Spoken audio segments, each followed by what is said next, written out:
Dear students, today we will study about induction motors. In today's lecture, we will cover two main topics which deals with induction motors. First one is the construction of induction motors, and the second topic which we study today will be basic induction motor concepts. So first of all, we classify the motors into two main classes. One is DC motors and another is AC motors. But we know that DC motors can further be classified into two more types: separately excited and self-excited motors. If we talk about the self-excited motors, then it can further be divided into three different types of self-excited motors: shunt, series and compound. Now we come to the second class of motors, which deals with AC motors. And if we want to further divide the AC motors, we will see that it has two main types: synchronous AC motors and induction AC motors. And if we see about the induction AC motors, we will come to know that there are three-phase induction motors and single-phase induction motors. In today's topic, we will focus about three-phase induction motors, and the two main types are squirrel cage and wound.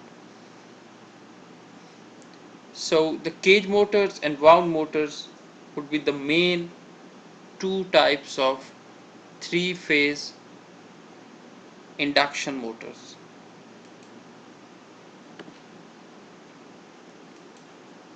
So these are the main topics which we will cover today.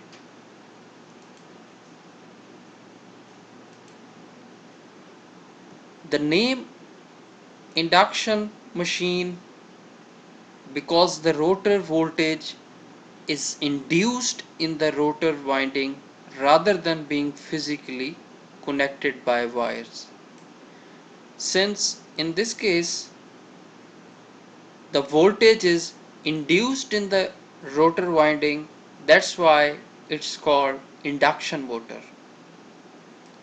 And a distinguishing feature is that no DC field current is required to run this machine, since it gets that voltage from induced.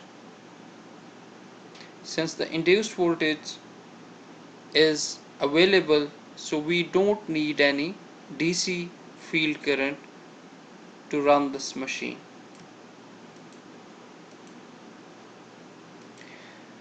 If we see the construction of the motor, we will see it has two main parts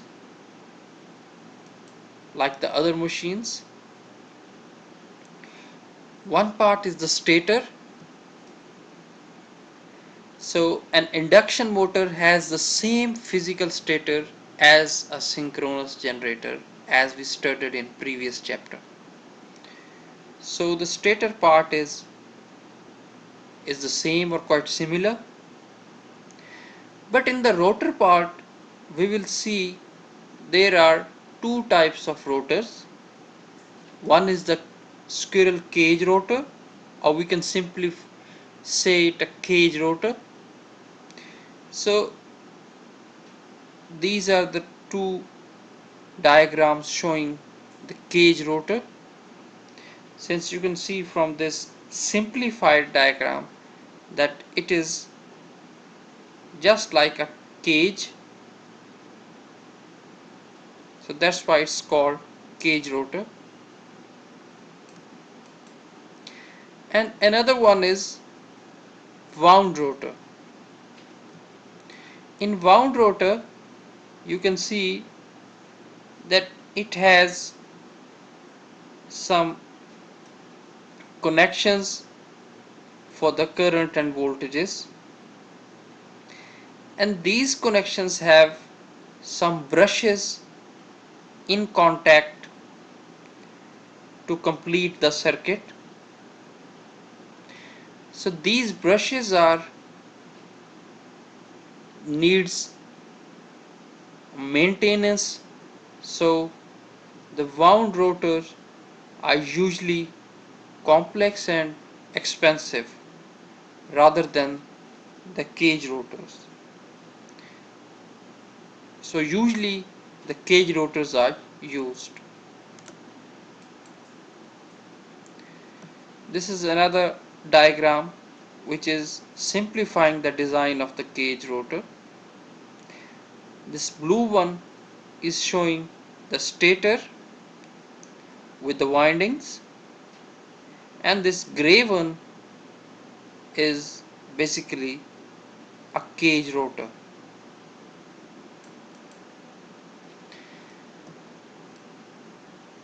In this cage rotor, series of conducting bars are laid in the slots carved in to the face of rotor and the shorted at either end by large shortening rings.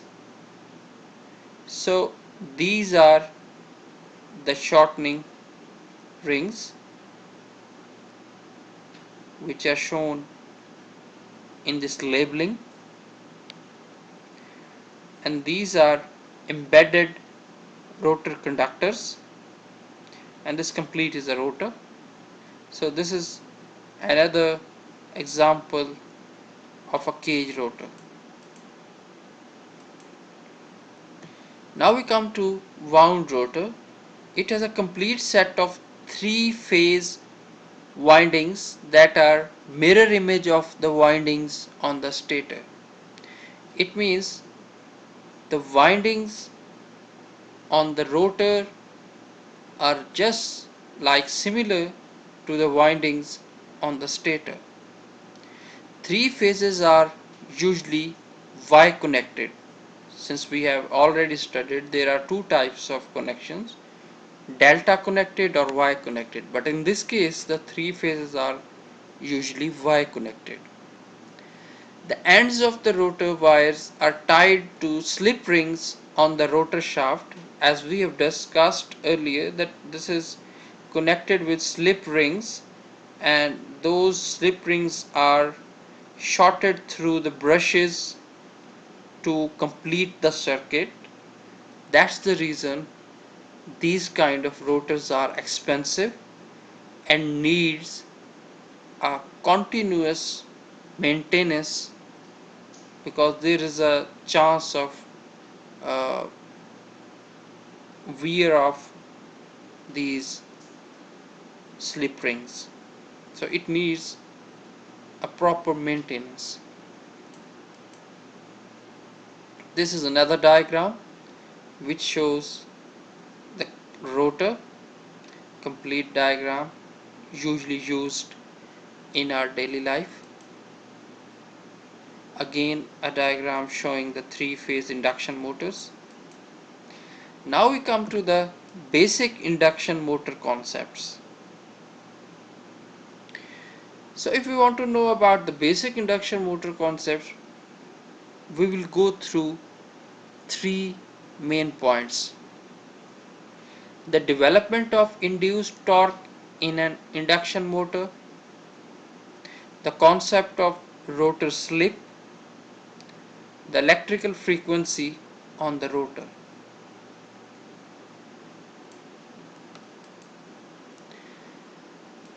Basic induction motor concepts especially deals with when three-phase set of voltages are applied to a stator, three-phase current flows in the stator winding, and then there's a stator magnetic field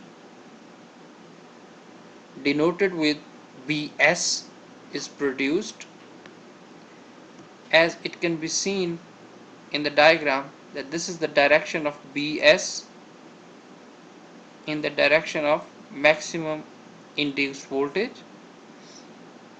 which is rotating counterclockwise, as this direction of the motion is showing in the diagram. So it is counterclockwise. The speed of magnetic field's rotation is given by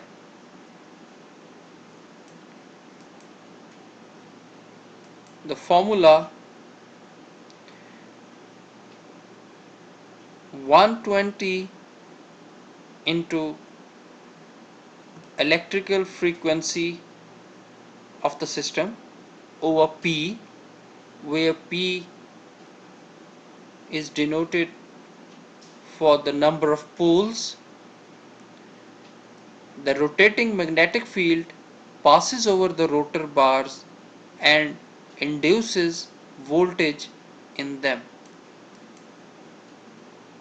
So this induced voltage would be calculated by this formula, where V belongs to velocity, B magnetic field, and L is the length of the inductor placed in that magnetic field. It's the relative motion of the rotor compared to the stator magnetic field that produces induced voltage in the rotor bar. So if the motion of the rotor is synchronized with the stator magnetic field, then the induced voltage would be zero, or there would not be any induced voltage, because the relative motion would be zero.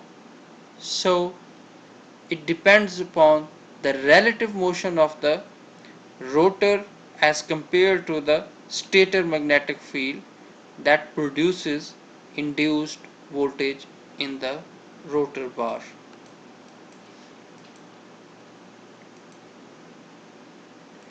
So now we talk about the development of induced torque. Since the rotor assembly is inductive, the peak rotor current lags behind the peak rotor voltage. So if this is the peak rotor voltage, then the current should be behind somewhere, because the rotation is counterclockwise, so right hand side would be behind or lagging behind. So the induced maximum current would be at some angle before or lag before the voltage line. The rotor current produces a rotor magnetic field Br. So this current also produces another magnetic field Br, which results in the induced torque in the machine. And this Br would be somewhere perpendicular to this IR, somewhere over here. As we know, the formula for induced torque is Br cross Bs with some constant.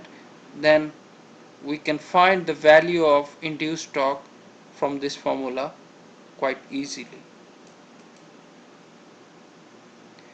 So in this diagram it is shown that this is the direction of Br and this is the direction of Bs, and this is the net voltage.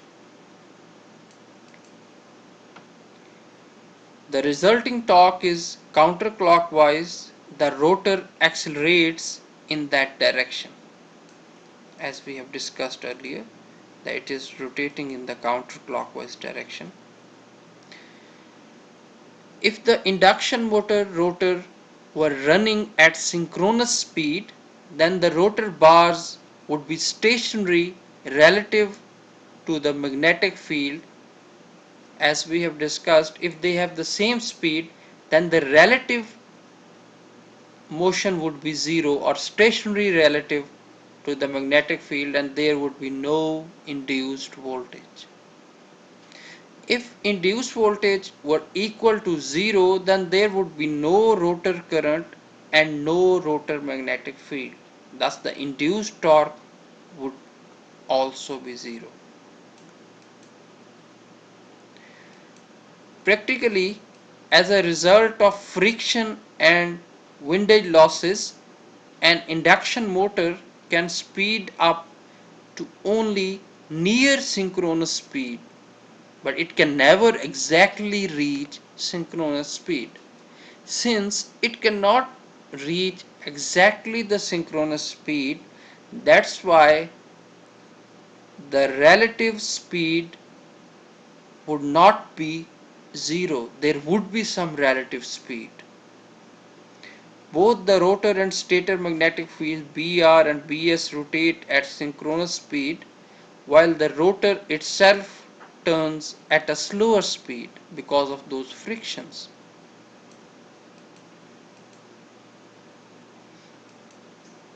Then there comes another concept, which is a rotor slip. The voltage induced in the rotor depends upon the speed of the rotor relative to the magnetic fields, as discussed. This relative motion is commonly defined by two terms. One is speed of slip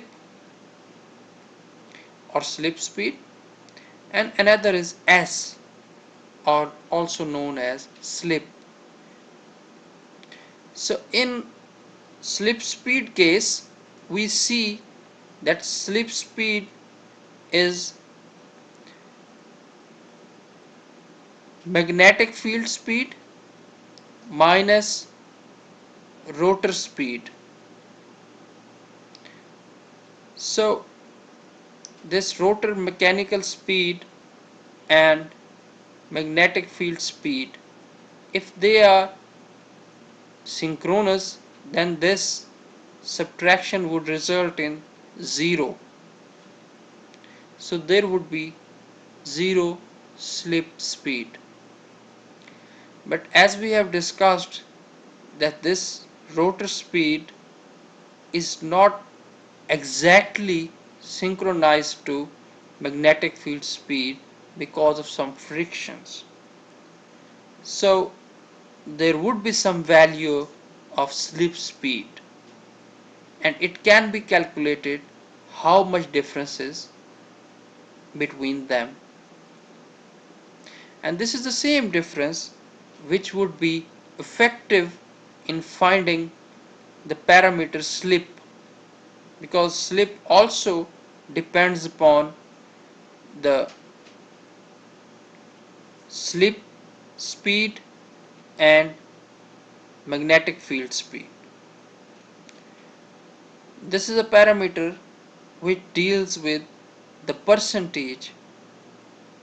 So this subtraction or fraction which deals with the difference between magnetic field speed and rotor speed is more crucial, which also deals with finding S. The rotational speed omega can be written as, like, the slip S can be written in terms of omega.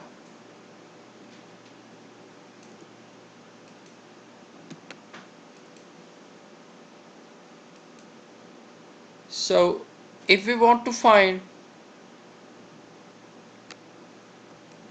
n of m from this formula, it can easily be found by taking nm on the left hand side and the rest of the variables on right hand side.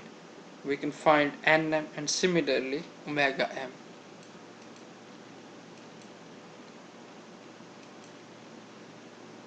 Now we come to the electrical frequency on the rotor. The induction motor works by inducing voltage and current in rotor, which is quite similar to a rotating transformer case. That's why it's quite similar to the rotating transformer, and like a transformer, primary stator induces voltage in secondary rotor, or you can see that primary winding induces voltage in secondary winding. But unlike a transformer, the secondary frequency is not necessarily the same as primary frequency. So if rotor is locked, then secondary frequency is same as primary. If rotor turns at synchronous speed, the rotor frequency will be 0. So if this is at synchronous speed, the rotor frequency will be 0. Now we see that the rotor frequency at an arbitrary speed. Now let's suppose this is the speed of the rotor, or mechanical speed of the rotor. If rotor is stationary, which means Nm is equal to 0. If rotor is stationary, then the relative speed would be N sync, this one. If this is 0, then this formula would become N sync over N sync into F of E. So this would be cancelled, and F of R would be F of E equal to F of E. And S is equal to 1. Similarly, if the mechanical speed of the rotor is synchronized with the N sync, in this case it would become N sync minus N sync, it would be 0, so Fr would be 0 and S would also be 0. This is quite simple since we have used the same previously obtained formulas. Now we come to an example which deals with a Y connected induction motor given values, has a full load slip of 5%, and we want to find a 4 main parts. So the first part deals with synchronous speed of the motor, rotor speed of the motor at rated load, and what is the rotor frequency of this motor at rated load, and what is the shaft torque of this motor at rated load. So we will see this example. This is quite simple. So first of all, we want to find the synchronous speed of this motor. As we know from this formula, by putting the values of F of E and P, the number of poles, we come to know about the value of N sync. In second part, this N sync would be used in the formula for finding the speed of the rotor. In third part,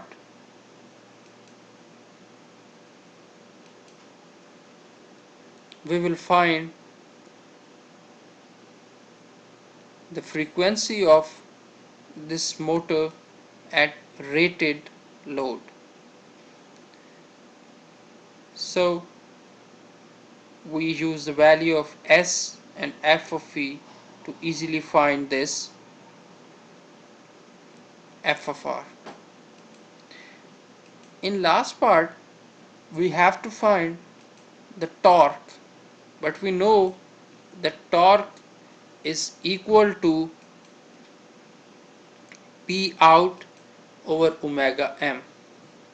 So first we find the value of P out and omega m, then we insert these values in torque formula to find the value of torque. So this is quite simple, and it can be done. Similar examples and exercises can also be solved to help understand this concept, to have a better understanding. Thank you.